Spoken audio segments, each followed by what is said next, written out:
Great prices on equipment. We're getting great prices on equipment, and we're helping the states. And the governors are very thankful. Mike Pence had a call yesterday with every governor was on the call, and it was like a love fest. They're very happy. I don't know if they tell that to the press. Some of them don't. Some of them will never say good to the press, but they know we've done a great job. Not a good job, a great job. All right, today is April 8th, Wednesday, 2020. Current numbers, we're right at 1.5 million cases, 87,000 deaths.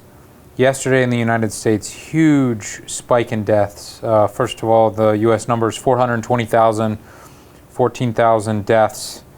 But then yesterday, if you look at this chart down here, we almost hit 2,000 total deaths. 1,970 deaths. The previous day, April 6th, 1,255. So huge spike there. One number I can remember early in this podcast was that the death rate and the infection rate, everything is like growing. It's like doubling every 3 to 5 days. But if you go to the main page, we have 1.5 million cases right now. But if you go to the main page and you just look at this chart, we hit 1 million cases on April 2nd. We are now 8 days later, and we're only at 1.5 million. So it feels like the numbers are not growing exponentially as much as they were before. Like they're not doubling every 2 to 4 days. Maybe it was 3 or 4 days. We're now that would make sense. The entire world is shut down. So I guess that's a positive thing. And then people were complaining that I was trying to figure out like a per capita number of people, you know, based on their population. I was trying to use these numbers over here, like tests per million and deaths per million, and they were just saying how inaccurate that is because you might have a country that has 1 million people, and therefore, I guess that number can't increase by multiple millions. Well, the other thing is you know, that number might be representative of how much testing you're doing per capita. Right. And so I'm feeling a little frustrated that all these numbers could be wrong. And that's what Pi was saying yesterday. And I've been reading, I don't know if this is good or bad, but I've been reading the Twitter handle from Michael Burry. Do you know him? He's a doctor. No. He is the guy who the whole Big Short is based around. Okay. He is Christian Bale's character in The Big Short. Okay. He is a medical doctor, but he's also one of the few people that like predicted the last financial crisis. It's a time bomb. So Mike Burry, who gets his hair cut at Supercuts and doesn't wear shoes, knows more than Alan Greenspan. Dr. Mike Burry, yes he does. Did you hear that people have said that the big yacht that's in our marina here is his? Have you heard this? No. People are like, it is that guy. And I'm like, oh, they work with that guy? No, it is that guy's yacht. Could he be living in Palmas right now? I don't know if he's on I assume he's not currently on the boat, but the captain is, but I don't know, maybe he's here. Well, we need to get to the bottom of that. He's tweeting from the boat right outside our window. That would be pretty crazy, but I guess he hasn't been on Twitter ever, maybe, and he's just gotten on recently, or maybe he had an account, but he's firing it back up. He's got a lot of stuff that I don't want to say is like conspiracy theory, but he's on the other side of things saying this is all a hoax in terms of locking down the economy, and many more people will die from closing the economy down, and that all of these numbers are totally inaccurate. You know, maybe we have 10 times the amount of cases, and therefore the death rate isn't 3 to 5%. Maybe it's 0.5%. And he's just showing all these studies that are saying like the death count of pneumonia and flu are plummeting. And so he's like, maybe everyone that's dying of pneumonia is being counted for COVID. And he's posting a lot of stuff. The CDC and what they're saying are the guidelines for how to count the deaths. And he's kind of a skeptic, not that this is, you know, a pandemic or anything. There's no conspiracy theory. It's just that these numbers might not be as bad as what we're selling them on. And it feels like from yesterday, it's starting to sound like things are looking better. The website I constantly keep referring to is the IHME numbers. And they are now saying 60,000 deaths in America. Today is the 8th, which is supposed to be the peak point in New York City where we're running out of everything and we're going to have the largest amount of deaths and everything.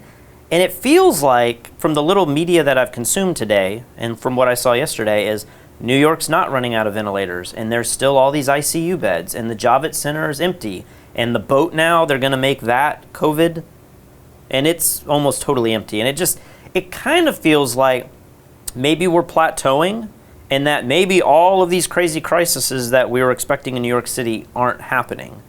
But I don't want to say that if I'm totally wrong, but that's just kind of the vibe that I'm getting, and that's what this guy is also tweeting a lot about, saying that a lot of these numbers aren't accurate and that we're not seeing all the catastrophe that everyone predicted, and the numbers now have gone from 2 million down to 1 million down to, I think yesterday it was 80,000, now it's 60,000, and we're starting to get to where, like, at what point do you play this balancing game of shutting the economy down to save lives, but maybe shutting the economy down is going to be the worst possible thing? How do we get 17 million of our most vulnerable citizens back to work? That's our task. Other countries are already hard at work doing it. Adjusted for population, Denmark's coronavirus outbreak has been almost precisely as severe as ours has been here in the U.S. In Denmark, schools and daycare centers are scheduled to open next week. The government plans to roll back more restrictions on May 10th. The outbreak in Austria has also been similar in scope to America per capita. There, the government plans to let small stores reopen April 14th, followed by large stores on May 1st, and then potentially restaurants and schools in the middle of May. So that's what they're doing. We're not doing that here. We're not even talking about doing it because we're not allowed to. Any discussion of how we might transition out of the shutdown back into normal life, for some reason, has become taboo in this country. Go ahead and raise the question. You'll find yourself denounced as a tool of Wall Street who doesn't care about human life, often denounced by pro-choice activists who are happy to accept cash from corporate America.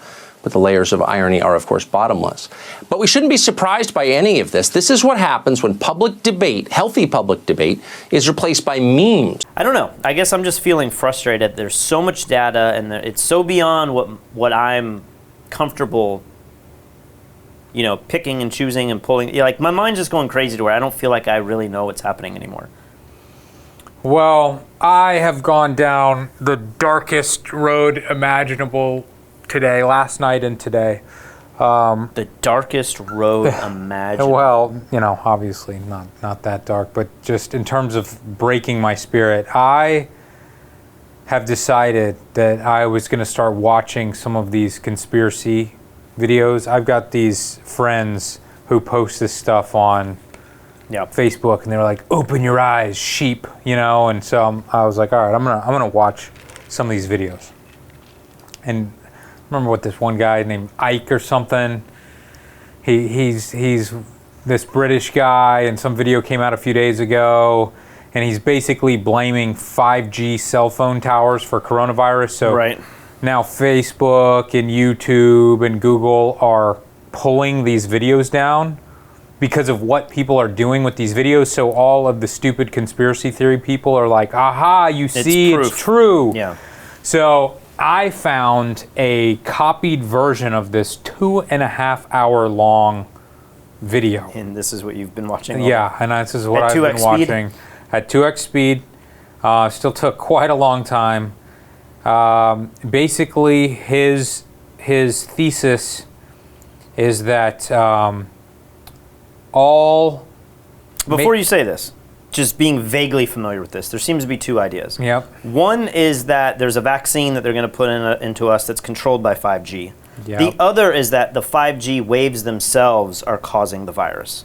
Maybe there's other ideas, but continue. I'm curious. Well, I think the first part of the thesis is that all pandemics that have happened within the last 100 years, or serious viruses, were caused by technological advancement.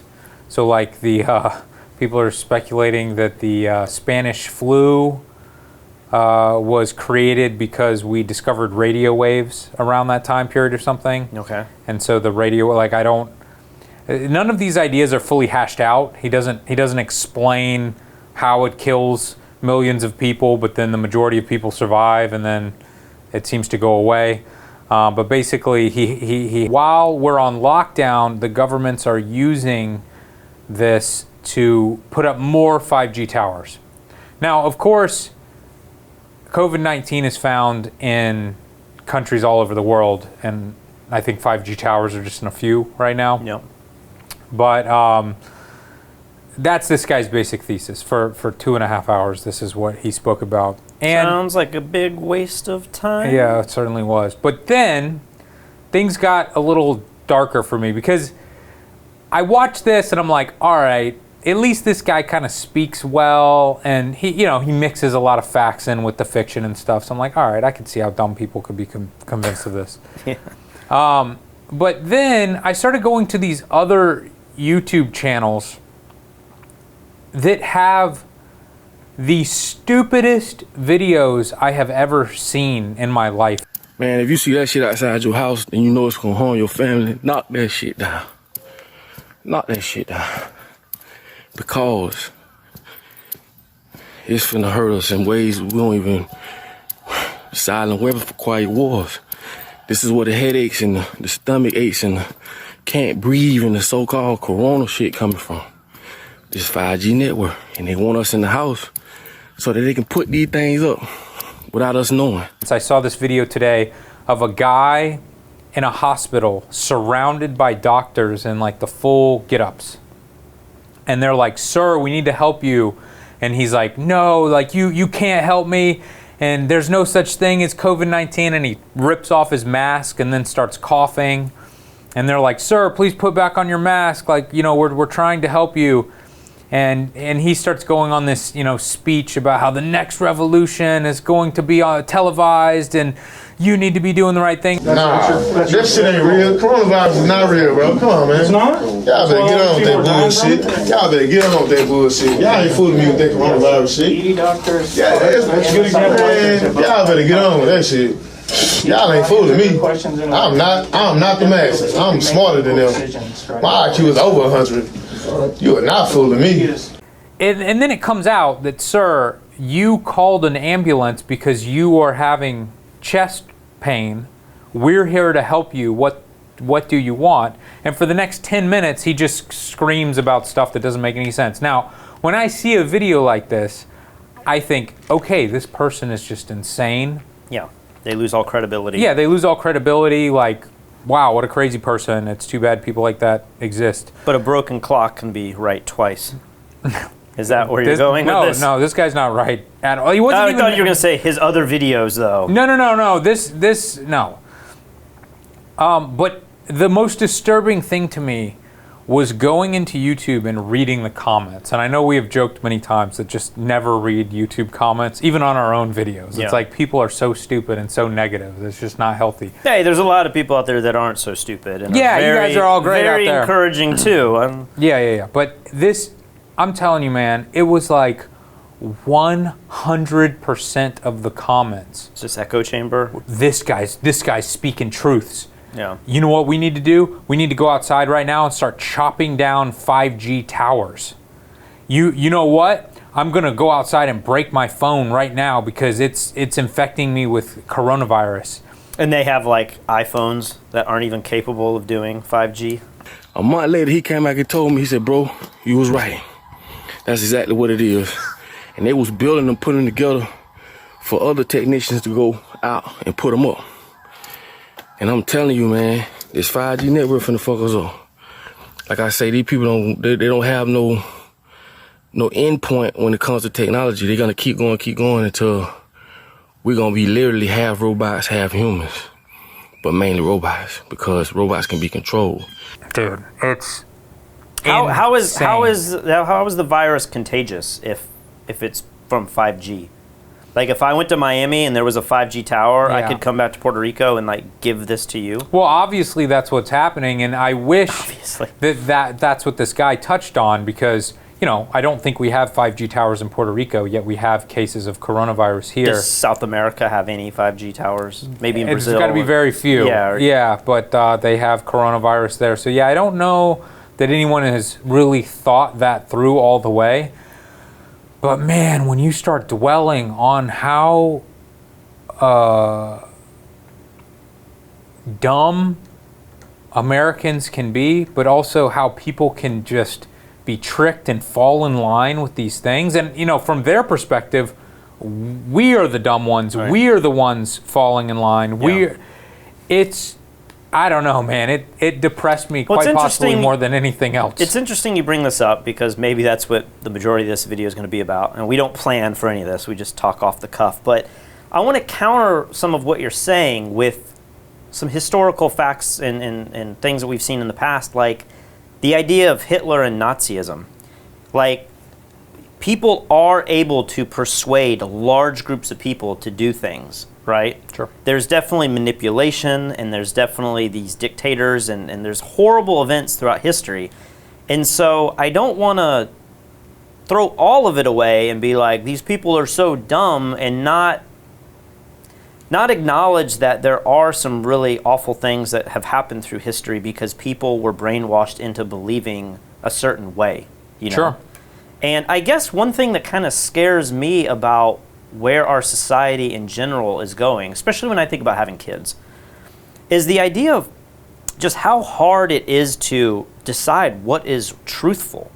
Like, on one hand, it feels like, oh my gosh, we live in an era where we can read news from all over the world.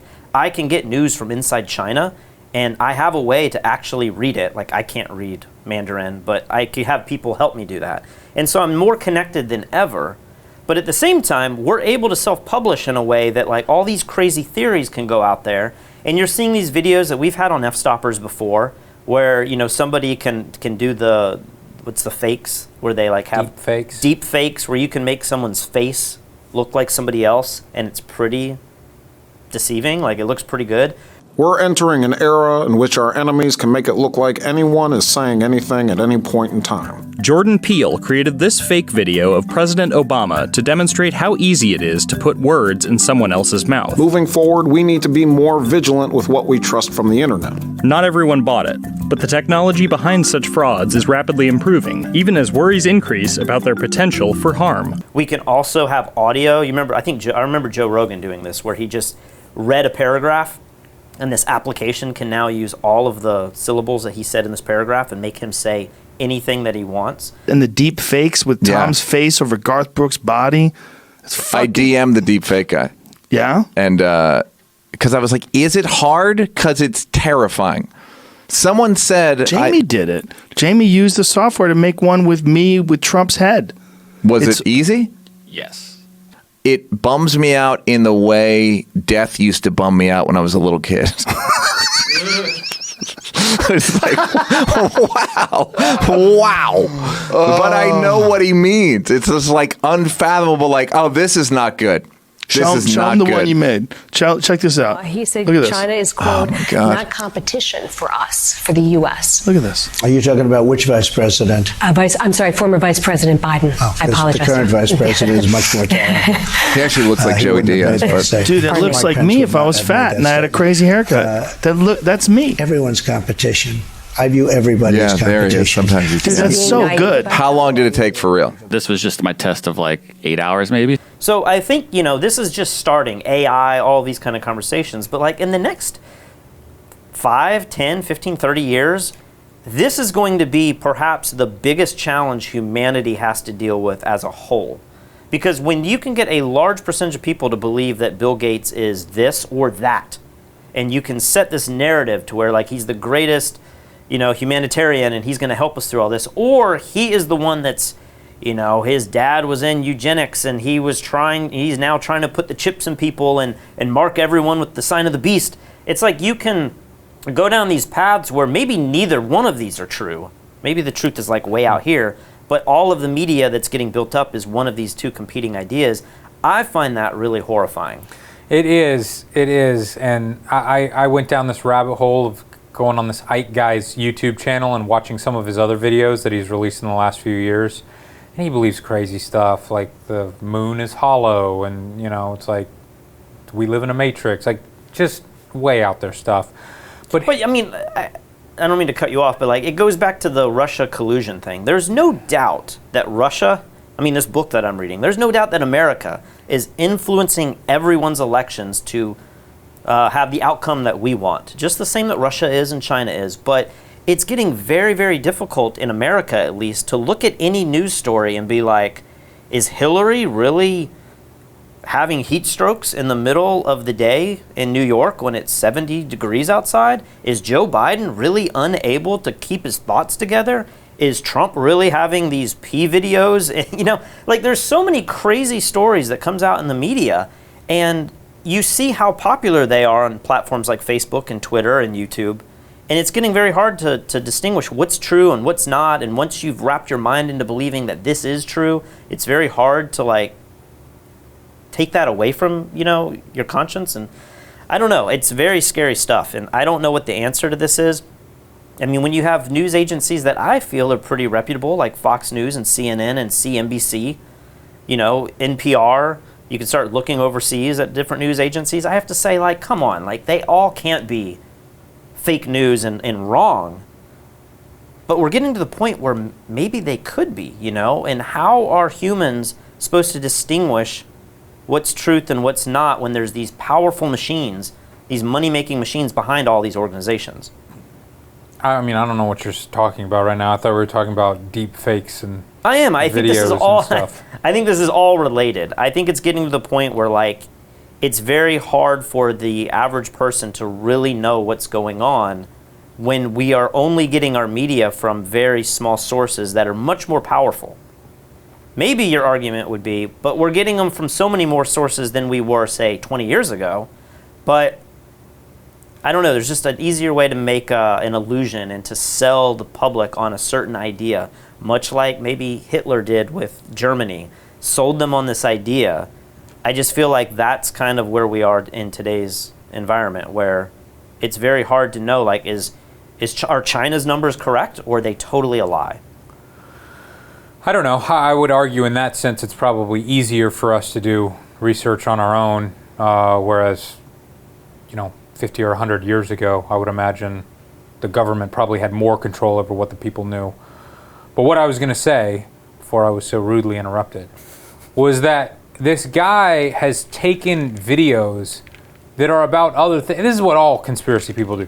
They take videos about other things where somebody will be talking about something else, or somebody will mention something and then they will expand on it later, but they'll just take this one little statement. Right. Like we talked about in another video, Bill Gates said in some TED talk that, with the right amount of vaccines, we can lower the population of Africa. Yeah. And then later in that talk, he said, because if the child mortality rate goes down, people will have less kids. They will choose to have less kids. But I don't understand if people are doing it to deceive other people, or they really want to believe that so badly that they just can't even hear the fact that he explained it very clearly at the end of the video, but they only share the part that sounds like he's, the devil or whatever. And that's what this guy's doing too. And my only point is that when people like this are able to make their own videos, yeah, where they can put someone's face or somebody's voice on something, like, we are definitely in trouble at that point, especially with the sea of dumb people on YouTube who just can't wait to believe in any insane conspiracy. Well, the word I was looking for a few days ago was confirmation bias. The idea that because I really think the market is going to continue to crash, just the way that Pi described it, we do not have any of this stuff priced in. I can't imagine us just rebounding. I, in this weird, sick kind of way, like to see the market go down, not because I'm heavily invested in an inverse ETF. I actually got out of that and lost money on it, although I think you're still in it. I'm still riding it all the way down to the ground. But when it goes negative and the market drops, it's like confirming the bias that I have that this outcome's going to happen. Right. But maybe there's another phrase, and maybe YouTube can help me find out what this is, where you want to just be right. It's like you want to be in the know. Like, I'm in the know because I'm the only one that recognized Bill Gates said this one little thing, and I picked up on it. And therefore, I want to make this video about how Bill Gates is doing this one thing. And then that turns into like its own little psychological weirdness, where you start coming up with these theories because you think he's talking about something, even though you've completely misunderstood what the point is. I guess, but I just, if I felt like I truly knew something and I understood it more than the rest of the sheeple out there, you'd explain it in a way that was like reasonable and logical. And yes, I would want everyone to know the truth, and I would tell them. I wouldn't write ambiguous Facebook messages about, wake up, open your eyes and see the world for what it truly is. The elite are among us and they are controlling us with their puppet hands. Like, just say whatever you think, you know? And for some reason, dumb people love that. they cling to these metaphors and, you know, acting like we're in a movie or something instead of just being like, hey, here's some facts, read the facts. They're like, look into it yourself. Well, we talked about the video where all of the hospitals are being filmed and they're empty. Yeah. And, you know, there's a lot of different ways to look at it, but it seems like maybe hospitals are saying, hey, we're not taking anyone in for these other reasons. We're going to close down our waiting rooms in the front. I would have thought if you went into the front, there would have been more of a reaction of people being like, hey, like, you can't come in here. We've closed this. It didn't feel like that in these videos. But, you know, if you're just getting one COVID person per 10 minutes walking in, maybe you would never notice that person, and then they're going to put them on the second floor in the ICU or in the beds, and like maybe the front of the hospitals would look really bad. I mean, we have friends that are sending us like awful pictures of New York with these trailers and with bodies going in these freezers and stuff, and like I have every reason to believe that that is actually happening, you know, but I don't know what a hospital would look like with a pandemic where they're only treating that pandemic and they're kind of pushing everyone else away. Maybe there's a reasonable explanation of why some of these videos exist. Some of them were like in towns like Kentucky. What do you mean? The reason... Once again, I feel like you are biting onto these conspiracy theories. I'm just trying to explain like what is happening when you see a hospital in Brooklyn. Let me explain. Empty outside. Let me explain. They have specific sections for COVID people. No other people are allowed in the waiting room. Normally in hospitals, if somebody's sick or having a baby or whatever, the family can wait for them. They're not allowed to do that. Yeah. So the waiting rooms are not being used as waiting rooms anymore. And the COVID people are being pushed to other areas. I understand that, but if you've ever been in a hospital, it's crazy busy at all hours of the day. So wouldn't there be a lot of security guards being like, hey, you're pregnant? You can't come in here because we're not treating pregnancy. Like, you can't have your baby in this hospital. Or you're here to see somebody for a heart condition. We're not letting anybody come into our hospital because it's locked down. Like, wouldn't there be a lot of security that would just be allowing people, like preventing people from coming in? I don't know. I've been to the hospital a few times and there wasn't that. I've been to the hospital in Brooklyn and there weren't many people in there.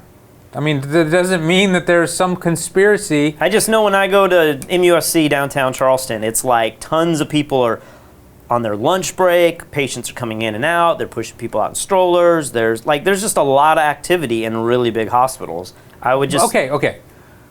I can't believe we're having this conversation right now. What? Let's say that's true.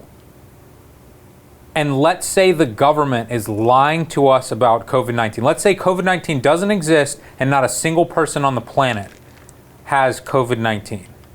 When you went to MUSC and you saw people hustling and bustling, COVID-19 didn't exist then. So why would the government lying about COVID-19 cause less people to be at the hospital than are normally there? What now? I don't know that I'm following your logic. You're making the argument, and I'm just saying if a hospital was super busy, yep, you would see just more traffic regardless. You would see a lot of nurses being like, "Hey, I need to take my lunch break now. Okay, I need to get out of here because I need an emotional break." Okay. More people be smoking cigarettes outside the hospitals. Maybe Yep. that's illegal. I don't know. It just feels like it would be really, really busy. Okay, so that's their argument. I'm definitely not saying I don't believe any of this stuff. Let's say that. You're absolutely right. I've been to MUSC downtown. It's always busy. There's people walking all over the place. So let's say we agree.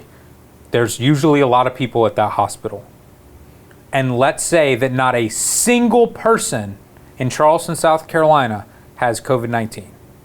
Okay. And when you go down into downtown Charleston and you look at MUSC, there's not people there.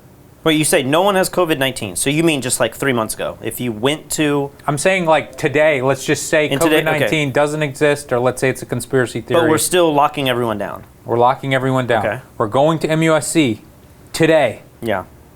You're driving around. There's no one outside. There's no one smoking. There's no security guards around. What is the conspiracy? What is going on? Are you telling me, like, I get the conspiracy that, like, COVID-19 doesn't exist and these people are not being Admitted, seen. They're right. not being admitted because they don't exist. I get that. Yeah. But where are the other people that you're used to seeing on a daily basis? Yeah. Where are they? Right. That's my question. What's the conspiracy? I don't know what the conspiracy is because Exactly. It doesn't make any fucking I don't believe the sense. conspiracy. I'm just saying, like, when I go to MUSC, the majority of traffic, 70% of the traffic, are people that work at the hospital. Okay. It's nurses coming in and out. It's people taking lunch breaks. Okay. It's like people moving equipment around and Okay. stuff. So, like, if you have a bunch of people in that hospital, even if you're not seeing any other elective surgeries and there's no babies being born and Okay. there's no heart attacks, I get it. it's like, shouldn't there still be like a lot of that traffic going on in hospitals in Brooklyn? Let's say there's not. Let's say there's fewer people working at the hospital. What's the conspiracy? You keep spinning this like, what's the conspiracy? As if I'm the one coming up with a conspiracy. Well, I I don't have a conspiracy. You do. You're like, it's weird that these videos show this stuff. It's not weird. I'm just pitting it against what the media is showing us. When you see CNN or you see the videos out of Italy a couple weeks ago and stuff, it just seems like hospitals are these hotbeds of craziness. There's people lying down all of the alleyways of the hospital, and there's just this influx Hallways of the hospital. Yeah. Yeah, there's people everywhere. They're running out of space. They're doing Yes. makeshift this, and this. Yeah. They just paint a picture that, like, hospitals are insane right now. They're overwhelmed. We can't do anything. Mm-hmm. That's what we've been told, and that's what we see on TV. Mm-hmm. But I'm just trying to make sense of, like, what does it mean when you see a hospital in downtown Brooklyn, where the hot spot in America is, and it doesn't look like that at all. You have people walking into the hospital, and it's like there's a receptionist just casually sitting there, and there's not security being like, hey, you, like, I would imagine they'd be like, we can't let anybody coming up filming because, like, we don't have time for that. We don't want people to get infected. It just feels like there would be barricades and there would be, like, something going on in place where it wouldn't just feel like a ghost town. That's all I'm saying. Well, I mean, I agree. It's okay to say, it's a little strange. You'd think it'd be a little busier. Or they'd have signs that say COVID patients around the back, nobody with COVID through the main lobby. You'd think you'd see stuff like that. Yeah. But I think you probably saw 1 or 2 video clips. That's a good point. Is like they pick and choose these things to make it have a certain narrative. And you haven't seen a single video clip from one of these vigilantes from actually inside the hospital where people are being cared for. But why shouldn't we see that? Like, I always feel like our news should be showing that too. Well, one, I think it's illegal. I don't think you're allowed to film people in hospitals, but people are doing it, and they're blurring faces, and we have seen it. We've shown it on this. No, one lady got fired, right, because of that? Maybe so. I mean, I don't think... It's a little weird, though, too, to be like, you can't film in a hospital when every patient has, like, most of their identity covered. I don't know. I mean, I think it's law. You can't... Well, I talked about this too. Like, a lot of doctors in this community are saying, like, how the HIPAA and the, what's the other one? HIPAA is like your Privacy Act, all the paperwork that you sign. A lot of that's being thrown out the window because they want data on all these patients. Sure. So a lot of information is being shared in ways that it hasn't been. And that's another outcome of this, is that we have lowered a lot of the standards because we feel like it's such a dire situation. OSHA is the other one. It's like the practices that you can do within a hospital. Maybe they're reusing ventilators faster than they should, or certain sterilization techniques aren't being used. Maybe they're not using the right masks because we're out of masks. Sure. So, like, OSHA is also being just cast aside. So it just seems strange to be like, you can't film inside these hospitals. If we really wanted to get people to take this seriously, I would imagine it would be in all of our safety to show as much of that as possible. I've kind of criticized the media for not showing that. Like, weeks ago, they were just bashing the president. If you like him or don't like him, like, that was the narrative. And I'm like, shouldn't we be showing how to shop safely, how to put on a mask if you have one? This was back when they were saying no masks were to be worn. Shouldn't we be showing our hospitals? Shouldn't we be telling people, should you stay at home if you get it, or when do you go to the hospital? It didn't feel like on the nightly news they were talking about any of these things that, to me, feel like what the news should have been focused on. Instead, it was a lot of this, like, political death numbers. It was just like all the scary stuff without giving the people the real information I felt like they needed. Yeah, I don't agree with that. I mean, you keep talking about teaching people how to wash their hands and how to put a mask on. Like, We're adults. We know how to tie something around our face. I don't think we do. I think anyone that's watched this and they see that we aren't wearing masks correctly, you're not wearing masks, we have misconceptions of what social distancing is. I think it's the media's job to educate all of us. Well, they're doing it. I've than seen lots of stupid videos on like sing happy birthday twice when you wash your hands, and here's how to wipe down a Cheez-It box, and here's how to make a mask out of a paper towel. Like, I've seen these videos. I get it. But Okay. now you're saying that the news needs to be showing more footage from inside hospitals. It's like you still believe that this isn't real or something. No. I'm not saying I don't believe this is real. I think this is absolutely real. I just think you could cut all the conspiracy theory out by showing more of this stuff. But when you buy stock footage from one company that's like in Italy, and then you re-show it in America, and it's like, okay, this is aired twice in 2 different weeks, and it's just, I don't know, it feeds the people that want to make these videos that you are watching. I know. I'm not watching these videos. Oh yeah, you are watching these videos. I'm really not. You just didn't marathon watch them like I did. No. But this is like the conspiracy episode. It does. And people are going to be either loving this or really mad. Well, it's also like when you like tiptoe around all these conspiracies, and you're like, I'm not saying it doesn't exist because I want to talk about them, but I why don't. don't the hospitals have patients? Like, you're hinting that it doesn't exist when you say stuff like that. I'm just trying to make sense of the narrative that's been given to us. When they say New York is going to have bodies in the streets and all of our ICU beds are going to be gone, all of our ventilators are full. They've been saying this That's for what weeks. they were projecting. And now suddenly we aren't there at all, and the projections look a lot better.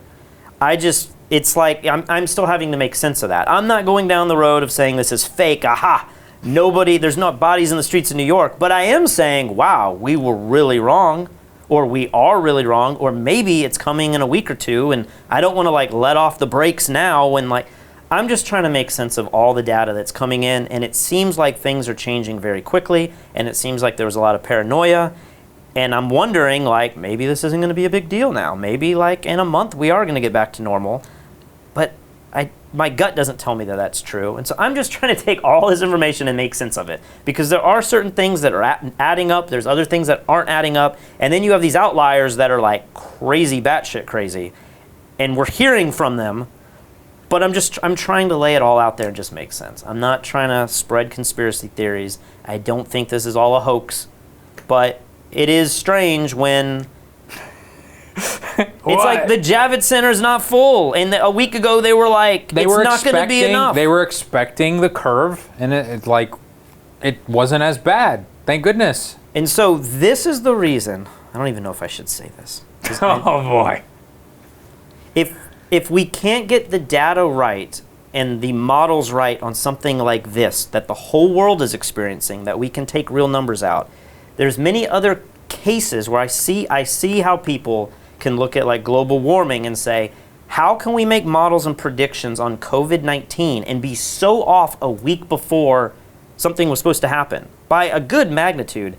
How are we supposed to take other models that say the sea's rising, or that, I'm not saying I deny global warming, but I'm just laying out this idea that like our data is really, really flawed. People got really mad at me yesterday when I tried to say like which countries might be tackling this better than others. And Pi even said on the podcast, we can't look at these numbers till a year from now and have any clue, really any clear understanding.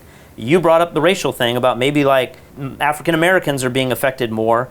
We won't know that until a year after it happens. And it's so easy to look back on data and have a clear indication. But when you're in the middle of it, it's like none of these numbers really make sense. I don't know. I don't know if that's entirely true. I feel like a lot of the projections were based on no social distancing, and the new projections were based on social distancing, and then we went beyond that to quarantines and lockdown. I know, but we had charts that I showed a week ago that said 100% quarantine to 90% quarantine does make a difference. But if you're below that, it almost doesn't make a difference at all. Like if you do 50% quarantine, you might as well not do the quarantine at all, because that's enough to allow the spread to come all into the homes of the people that are quarantining.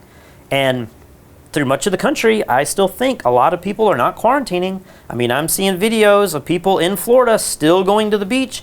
I'm seeing reports of Georgia reopening their beaches after their governor just made that ridiculous statement about, we just now figured out that you can be asymptomatic. I'm seeing what's happening in Alabama. I'm seeing what's happening in a lot of different places. Did you see this video of the police breaking up a party in LA? It looks like the end of the world.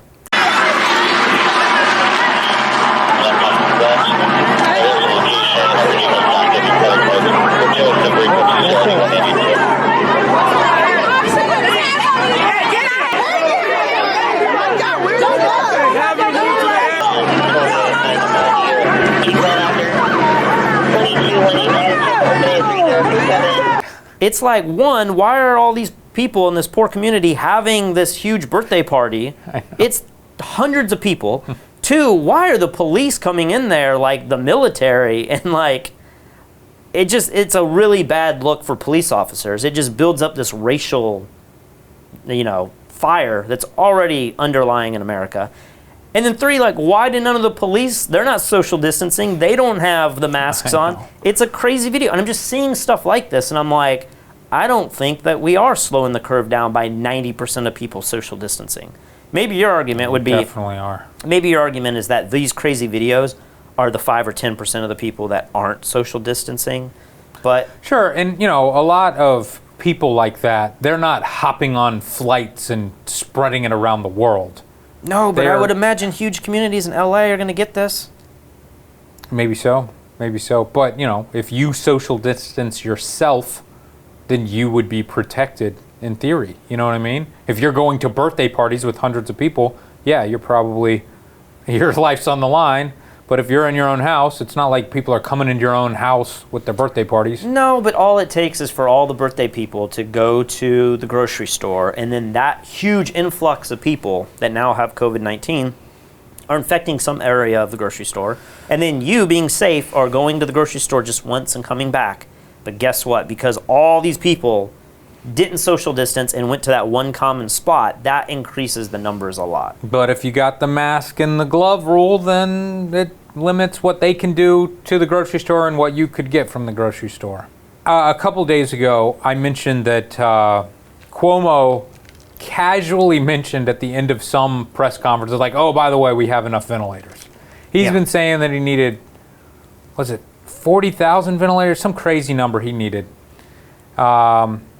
Maybe he wanted 30,000 ventilators and the government gave him 4,000. Anyway, he was like, you choose who gets to die and who gets to live. And I said, man, Fox News is going to have a party with this. Yeah. But it took like a day or two. Well, last night I saw Tucker Carlson. Tucker, he got it, of course. Did you see this? No, but I just can imagine. So, I don't like how CNN is so anti-Trump in every scenario. Like, Trump deserves it most of the time, but CNN takes it too far a lot. Anything Trump does, it's got to be wrong. Yeah. And then on Fox News, it's like the opposite. If somebody said something bad about Trump, then they're evil and they're wrong, and like, I'm going to look into their history and tell you how they're wrong and everything. Right. So Tucker is going after Cuomo, and he's talking about all, kind of like what you are, like all these numbers were fake, and these were the numbers that they used to shut down the government, and when are we going back to work now and everything. Not so long ago, some of our leaders seemed on the verge of panic. On March 24th, for example, Governor Cuomo of New York descended into a state of frenzy during his daily press conference. Cuomo dismissed the federal assistance New York had received as grossly inefficient. Tens of thousands of innocent New Yorkers are going to die, he said. They will choke to death while doctors do nothing to help them. Watch. FEMA says we're sending 400 ventilators. Really? What am I going to do with 400 ventilators when I need 30,000? You pick the 26,000 people who are going to die because you only sent 400 ventilators. You pick the people who are going to die? It was effective theater, but it was awful. What a horrifying thought that was. As recently as last Friday, April 3rd, Governor Cuomo was threatening to use the National Guard to seize ventilators from facilities upstate. That's how badly New York needed them. Except it didn't need them. As it turned out, New York has many more beds and ventilators than it needs. Equipment, that's the protective equipment, ventilators where we are stretching and moving, but every hospital has what they need to date. So miscalculations like the ones you just saw played out across the country in state after state. On March 14th, for example, the governor of Oregon, Kate Brown, warned that her state's 688 ventilators wouldn't be nearly enough to handle the coming surge of coronavirus cases. It turns out she got it backward. Oregon had more ventilators than it needed. So on April 4th, Governor Brown shipped 150 of the machines to New York, which, based on current trends, may not need them either. Now, once again, we ought to celebrate all of this. Fewer hospitalizations are a godsend for this country. And as awful as this epidemic has been and will be, at least so far, it hasn't been the disaster that we feared. Although I think he brings up some fair points, I feel like he could have done it in a more respectful way. Tucker? Yeah, he's not attacking the other side, you know? I mean, that's the problem with all these people is they just come at it with this, like, hate. And it's like they're just stirring up their base, you know? Yeah. And, you know, I've been interviewed by Tucker. And it's like he feeds these little things in there that you're like, it's just appealing to the base of their program, you know? And you should buy a gun. They're fun. Yeah, it's just little statements like that. And, you know, I see him on there and he's very rude to many people that are on his channel. I don't know. I also love everyone trying to figure out, like, our politics, because you'll say things like, I think Trump did a pretty good idea, but, like, maybe you actually hate Trump, you know? No one will ever be able to figure it out by these videos, because I feel like I'm critical of everyone and I praise everyone if I feel like something makes sense. One thing in politics that happened today that's pretty big is Bernie Sanders dropped out of the race today. Yeah, that's pretty crazy news. He had to have so much pressure on him, especially after the voting that happened that we touched on yesterday. Yep. Where although people were mandated to stay inside, the Supreme Court said that no voting will continue on that day. So people are just standing in line doing the opposite of what we're supposed to be doing right now. And so everybody was blaming Bernie for, you know, prolonging this, risking American lives. Yeah. It's got to be so rough for Bernie, because the people who love him, they love him more than any president candidate I've ever seen before. Yep. And it seems like people like him a lot more than Biden, but maybe not. Well, I mean, I'm seeing that's all that's on Twitter today. And I'm seeing stuff that's like, Trump must win. If Trump wins, Bernie can run in 2024. So this would be a third time to run. I saw that. And it's just like people are saying, if you truly believe in what Bernie stands for, you must vote and help re-elect President Trump so that I guess he could be impeached again and kicked out of office. Or at the very least, after his 8 years are up, Bernie now can run. But I'm thinking, like, can Bernie handle four more years? What this tweet is saying is, like, if you want Bernie to win, you need to vote for Trump now. Because if Biden wins, he will be president for 8 years, and then Bernie will not make it 8 more years. So Bernie would have to compete with Biden as the president 4 years in, which is almost impossible. Yeah, that's not going to happen. There's always people that compete with the incumbent. I mean, I Really? think there's somebody running against Trump right now, but you won't know. Okay, yeah. I guess the question I have with the Wisconsin primary, I don't know a lot about it, but it says because of the way the absentee ballots and everything worked, I thought last night we were going to see poll numbers, and it was going to be like, what's happening in Wisconsin? And that never happened. But this article from the New York Times is saying we will not know any of the results until April 13th, which is 5 days from now. So doesn't it seem a little weird that, like, Bernie would still have this primary and not bow out before yesterday, knowing that, like, he's not going to have any results? I guess he could have polling numbers and somehow know that, like, yesterday did not go well for me, I'm going to get out now. But assuming that Wisconsin went to Bernie yesterday, or on the 13th when they get the numbers, is that mathematically now possible that he could win? Or was it just like keeping his finger on the pulse as late as possible and saying, like, let me see what this last state will do? What you're saying is that he risked all the voters' lives for no purpose.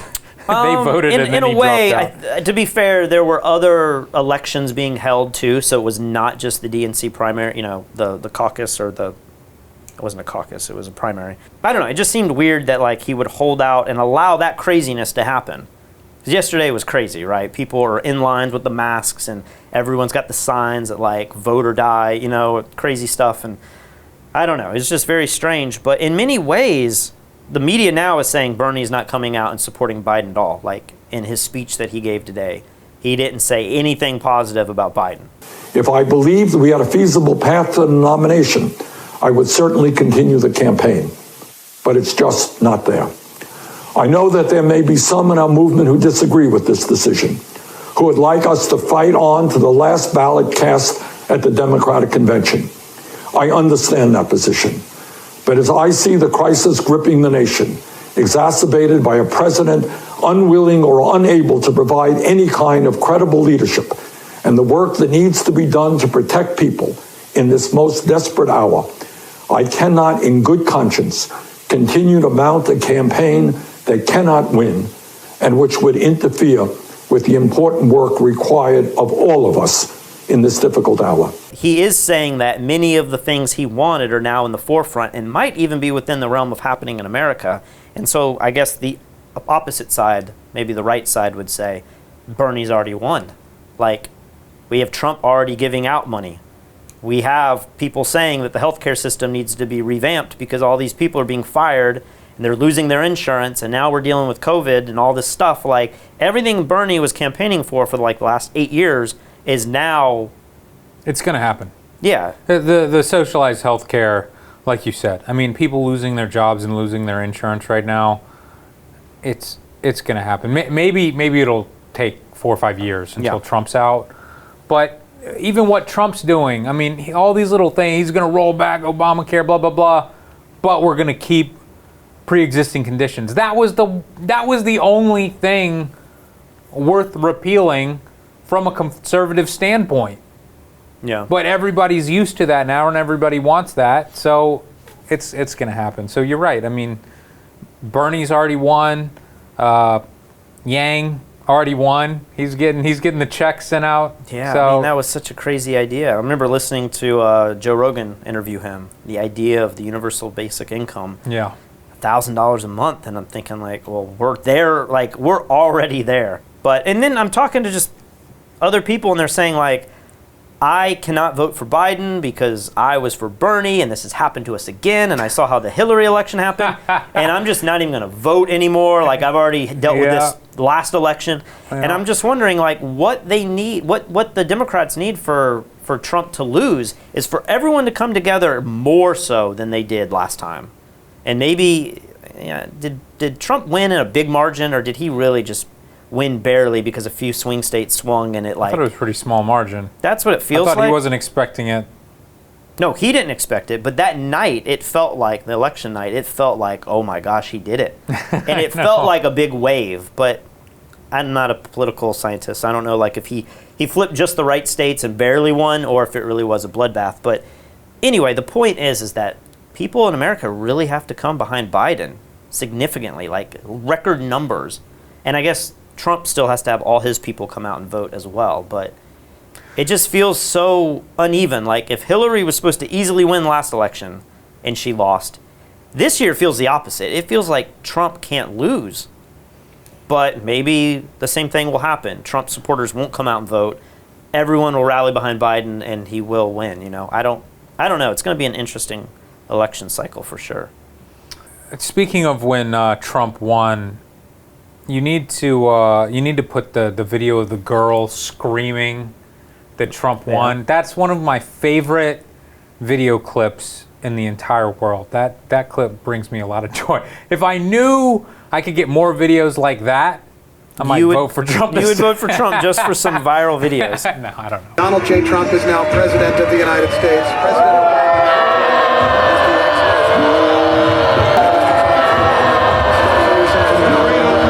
introduced for the first time ever. I love when nerds try to act upset. It's like they're unable to totally act human. It's like the Airbnb guy. I have a couple other notes in here. Positive note is Chom. I sent him some money through Western Union, which the only time I've ever heard of using that was to get scammed. I know. But I guess that is still a bank that people can get money out of. So I sent him some money. Well, people probably don't know who Chom is. Chom was our tuk-tuk driver in Cambodia, and a few days ago, maybe a week ago, we told his story. I put some clips in from Photographing the World where you were driving his tuk-tuk and you were letting him fly the drone. Mm-hmm. And I don't know, he just left a big impression on us, and he was really nice and let us into his house. He made a home-cooked meal just for the two of us. And then Elia Lacardi goes to Cambodia quite a bit, and so he saw Chom again in December. Well, as we've been saying, as the economies are crashing and everybody's going into quarantine, tourism is like completely ended in Cambodia, as well as many other places around the world. So you can imagine people like Chom who survive on tourism, he's now doing construction and like helping put roofs on houses and stuff. So he still has the tuk-tuk, but he's not able to drive that at all because there's no customers. Yeah. So somebody through our Patreon said, hey, I'm not going to give you guys money. I want to give Chom money. Hey, screw you. No, I was like, oh, you want to give Chom money like that? I didn't even think of that. It's a great idea.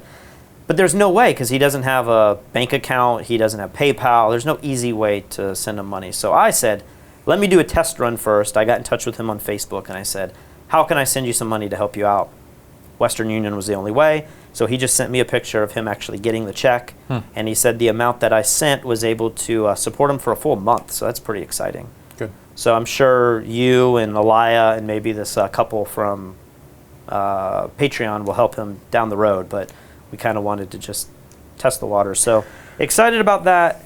The other thing I wanted to talk about, I don't know if I'm going to make people mad, but it's a serious question that I have.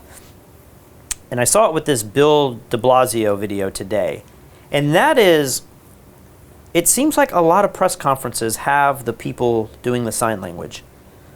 In the last few days, we've actually seen fewer ventilators needed than were projected. And that's very, very important. We expected a really deep intensification of this struggle. We expected the number of ventilators to keep being needed to be more and more going into this week. We've seen actually much fewer needed than we expected. I saw David Letterman trending, but it was because people said the sign language artist in the back, like, was David Letterman. What we've been telling people from directives from the CDC for weeks now, that if you start feeling bad, stay home. Those individuals could have been infecting people before they ever felt bad. Well, we didn't know that until the last 24 hours. And as Dr. Toomey told me, she goes, this is a game changer. And we keep seeing this. I saw it with South Carolina when we announced that we have a lockdown 2 days ago. They also had the signer there. And I think you and I were just wondering, like, why don't they just have the text translated on the bottom? It doesn't make any sense. Why do we need a person? I mean, I guess in a way it's good because they're employed. And I guess it is the fastest way to see if you're deaf. But if you're deaf, you still can read. Right. So it just seemed like maybe it's valuable live, but any other time after that, simple captions would be It seems like the only reason for that is if you were there live, which of course we shouldn't be because we're in quarantine. And then you're putting that guy's life in danger. We have the technology to do closed captioning. David Letterman was significantly behind the governor. Thank but all of the other ones, it's like they're right there next to the person speaking. And I don't find know. it so distracting as well. But we don't do that in any other types of media. We just do closed captioning, and we'll have somebody live typing it out, but they could do it remotely from a computer or whatever. Yeah, I don't know why we need that. I'm not saying we shouldn't. I'm just saying, like, somebody in this house was saying, well, deaf people need to be able to hear the news too. And I'm like, but they can read. I know. I agree. And then what was the argument? Like, if maybe they can't read either, and it's like, but then can they understand the sign language? I wouldn't think so. I would think reading would come before the sign language, but maybe that doesn't make sense because babies can do simple sign language. I don't know. Yeah, I'm not there to criticize this. Is a serious question. It's for the babies. It's for the babies? Watching the TV, they need David Letterman. Is there anything else that you want to talk about? Stock market's up 3% today. It closed, right? It just closed. It's 4 o'clock now. 3.4% up. I do not understand Ridiculous. it at all. One article that I see on ABC News that is getting passed around a lot, not just this article, but this idea, is people are criticizing Donald Trump for not acting fast enough.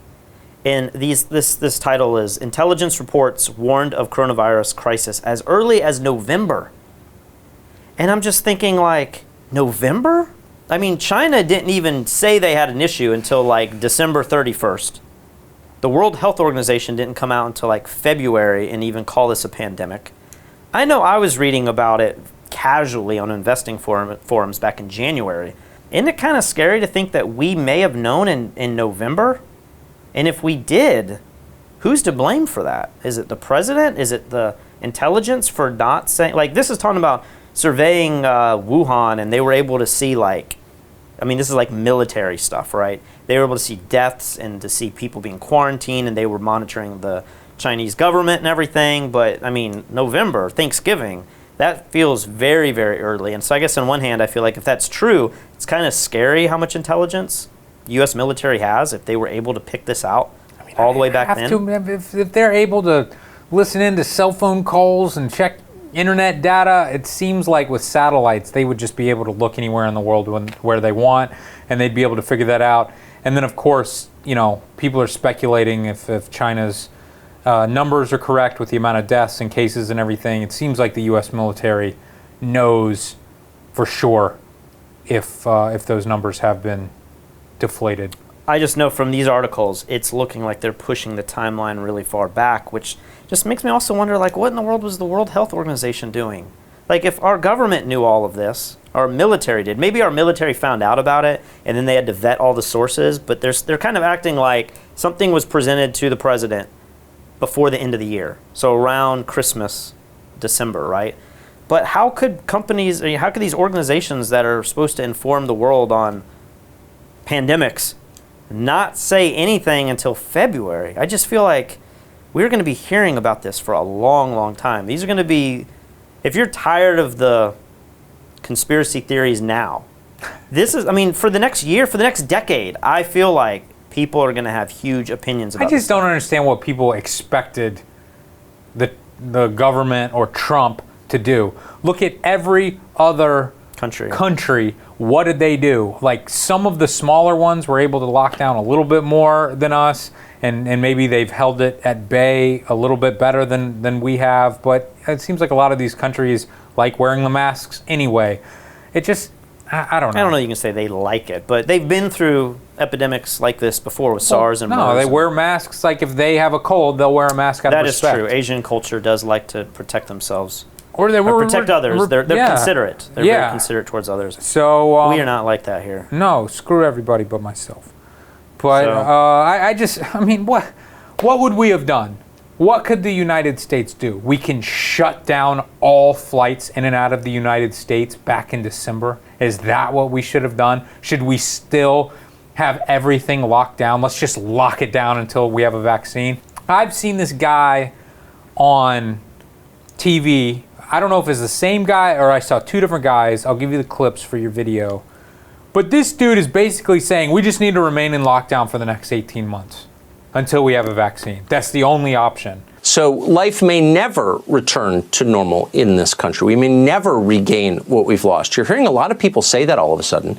It's becoming a species of conventional wisdom. On MSNBC last night, where conventional wisdom often is born, UPenn professor Zeke Emanuel explained that America may be shuttered for 18 months at least. Realistically, COVID-19 will be here for the next 18 months or more. We will not be able to return to normalcy until we find a vaccine or effective medications. I know that's dreadful news to hear. How are people supposed to find work if this goes on in some form for a year and a half? Is all that economic pain worth trying to stop COVID-19? The truth is, we have no choice. If we prematurely end that physical distancing and the other measures, keeping it at bay, deaths could skyrocket into the hundreds of thousands, if not a million. We cannot return to normal until there's a vaccine. Conferences, concerts, sporting events, religious services, dinner in a restaurant, none of that will resume until we find a vaccine, a treatment, or a cure. You can't go to church until we have a vaccine. The truth is, we have no choice. Heard that before? That's a familiar phrase in Washington. It ought to make you nervous. Do what I say, follow my orders without question or complaint, or 1 million people will die. The oceans will rise, the polar bears will perish, the human race itself will go extinct. Okay, maybe. These are smart people. We should hear them out. But these are also big decisions, history-changing decisions with consequences we can't even begin to anticipate this far out. Before we go ahead and alter our lives and our country forever, it is fair to ask about the numbers, their numbers, the ones we acted on the first time that turned out to be completely wrong. How'd they screw that up so thoroughly? That is a fair question. If they can answer that question, answer it slowly, rationally, in a way that makes sense and suggests a deeper humility going forward as they make more decisions, then that's adequate. That's enough. They're allowed to make more public policy decisions. But if they can't answer that question, if they dissemble or dodge or attack the people who ask it, then you know they are disqualified forever from influencing our lives. And I feel like he's kind of right. It's like, you either go the lockdown route and you just wait for a year or two for the vaccine, or you do just enough lockdown to not overload the hospitals, but people have got to get back to work. But if you there's another route in the middle there. What if you lock down everything for 3 months and the virus literally fell out of the human population? It's not possible. You don't think that's possible? No. I mean, if we could literally like freeze frame the United States so that everybody was in place and we didn't have hospitals and we didn't have to have power plants and we didn't have to have food producers and we didn't have to have truck drivers and airplanes and everything, then yeah, of course that would work. Maybe it would only take 1 month. But as long as people are in the hospital and people have to take care of those people, and people are in assisted living and we need to eat food, so people have to grow the food and then move the food to the grocery store, and then we congregate in the grocery store, it's always going to be here. I don't know if that's true or not. I think with an R naught value high enough that like one person infected could get 20, I think that's true. But if you got it to a low enough number, and I don't know what that number is, but if it's like an R naught of 2, maybe there's a balancing point where it would just naturally not become as infectious. I mean, that would be great. That would be great. But it seems like a lot of that has to do with the amount of people who are already immune to it, right? Yeah, that helps. But, you know, if a little town gets it and everybody dies, the problem with this is it takes so long to actually die from it. If people died 4 days later, it would probably burn itself out a lot quicker. So it's this balance of like how infectious is it versus how deadly is it to the host. And this sits in this weird little Goldilocks area where it's really infectious, fairly infectious. It's fairly deadly, but it's got this long incubation period with no signs. Like that's what makes it so dangerous. Yeah. Let's be done with this. Let's be done with this. It's a good way to be. I'm in a bad mood. You put me in a worse mood. No. You're the one talking about the conspiracies. I didn't watch anything today. I've been in kind of a good mood today. But you are perpetuating the conspiracies. No, I'm just trying to shut them down with the videos of the hospitals, and then you are trying to like pin me in a corner like I'm the one that believes them. I'm just saying, like, come up with a good explanation. And I did, didn't I? It was hard to follow, but it was hard for me to follow. All you smart people out there, let them know how easy it was to follow. All right, let's be done. If you would like to donate to our Patreon, it's in the link below. All of the money we're going to be donating to a good cause down here in Puerto Rico.